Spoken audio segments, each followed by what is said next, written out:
Hi friends, welcome to our channel.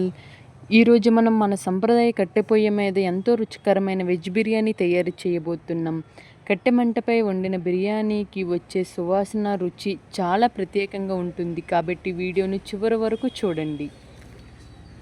బిర్యానీలోకి కావాల్సిన items: బియ్యం, క్యారెట్, బంగాళదుంపలు, బీన్స్, ఉల్లిపాయలు, టమాటాలు, పచ్చిమిర్చి, అల్లం వెల్లుల్లి, పెరుగు, పుదీనా, కొత్తిమీర, నెయ్యి, నూనె, బిర్యానీ ఆకు, దాల్చిన చెక్క, లవంగాలు, యాలకులు, జీలకర్ర, సాజీర, కారం, పసుపు, ధనియాల పొడి, గరం మసాలా, బిర్యానీ మసాలా, తగినంత ఉప్పు.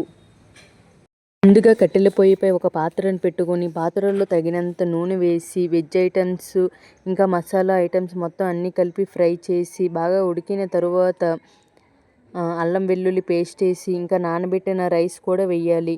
వేసిన తరువాత బాగా ఫ్రై అయ్యి దగ్గరగా అయిన తర్వాత మసాలా పొడులు, గరం మసాలా, బిర్యానీ మసాలా అటువంటివన్నీ వేసిన తరువాత తగినంత వాటర్ వేయాలి. వాటర్ వేసి మూత పెట్టాలి.